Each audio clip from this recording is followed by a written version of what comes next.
The match between Paris Saint-Germain, PSG, and Inter Milan is considered one of UEFA's greatest, featuring one of the largest winning margins.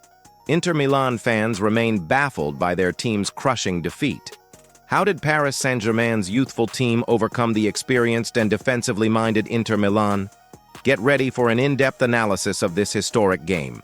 We will provide you with a detailed insight into the key areas of the match, enhancing your understanding and appreciation of the game. Yes, my friends, let us bring the game statistics to life.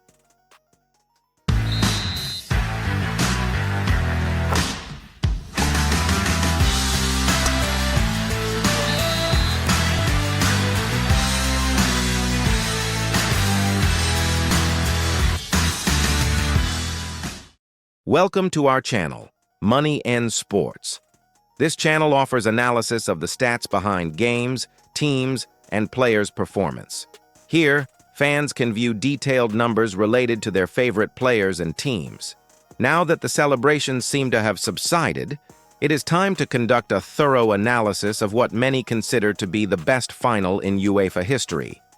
How did Paris Saint-Germain, PSG, secure a decisive victory over Inter Milan in the 2025 UEFA Champions League finals held in Munich, Germany? PSG claimed their first-ever UEFA Champions League title in stunning fashion, demolishing Inter Milan 5-0 in what became the most one-sided final in the tournament's 70-year history. The last team to score 5 goals in a final is Portuguese's team, Benfica, in 1926. PSG's youthful squad dominated from start to finish at Munich's Allianz Arena. This is Luis Enrique's second Champions League title. His first UEFA title came in 2015 with Barcelona. How did PSG's young team outperform the experienced and defensive Inter Milan? Let's analyze the statistics from the attacking front line, the midfield, and the defense. We start by looking at the overall formation and performance of the two teams. Luis Enrique organized his team in a 4-3-3 attacking formation, while Inter Milan opted for a defensive setup of 3-5-3. PSG's aggressive style proved too swift for the experienced Inter Milan squad. PSG controlled the match with 59% possession and achieved 91% passing accuracy compared to Inter's 41% possession and 83% passing accuracy. PSG had 23 attempts on goal versus Inter's 8 attempts.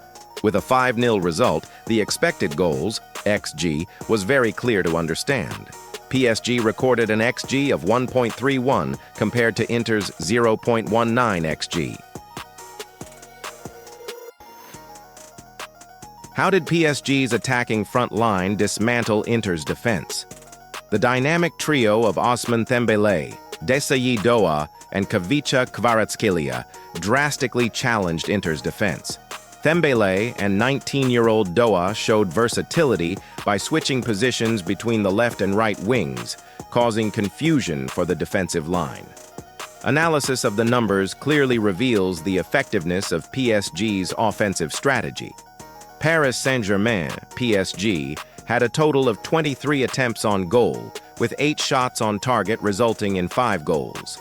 3 of the goals were scored by 2 of their forwards, Kvaratskhelia and Doa, the latter of whom contributed 2 goals and 1 assist for the first goal scored by their right-back Hakimi, a former Inter player. The 5th goal was netted by Mayulu in the 86th minute. In contrast, Inter had 8 total attempts on goal, with only 2 shots on target, 3 off target, and 3 blocked. So, Inter finished with no goals and no title. How did PSG took control of midfield?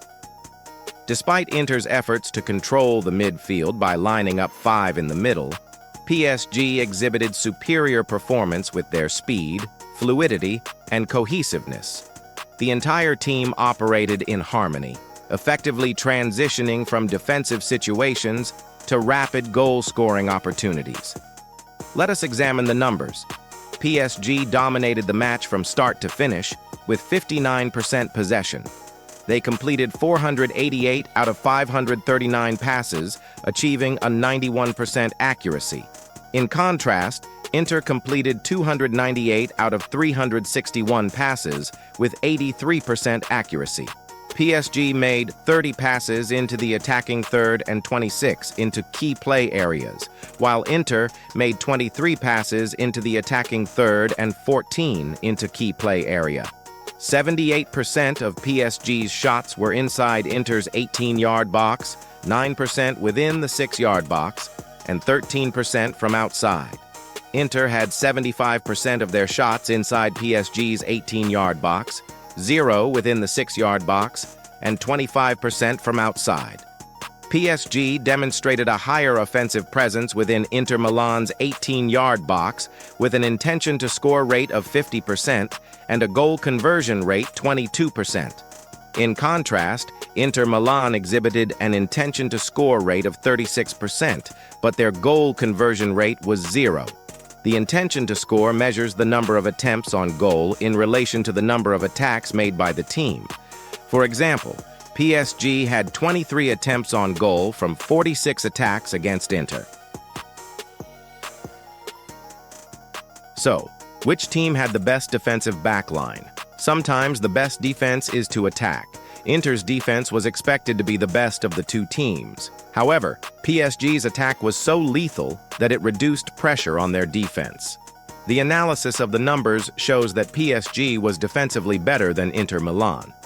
Although Inter Milan made more tackles than PSG recovered 39 balls, while Inter Milan recovered 36. PSG attempted 19 clearances and completed 15 of them successfully. In contrast, Inter Milan attempted 5 clearances and completed 4 of them. In conclusion, a 5-0 result clearly shows which team exhibited superior performance. The analysis has shown how PSG was able to achieve this record-breaking win in UEFA's history. So, in summary, PSG was able to achieve this win by taking control of the entire match, dominating with fast-paced attacking style, precisely passing and controlling the ball, implementing a cohesive play as a team, the team effectively executing the manager's tactics and instructions. So, my fellow football fans, what do you think about the game? What do you think were the main reasons for this massive win? What are your opinions about this analysis of the numbers behind the game? Did we miss anything or got anything wrong? Let us know in the comments. Please subscribe, like the video, and hit that bell so you will be notified when the next analysis drops.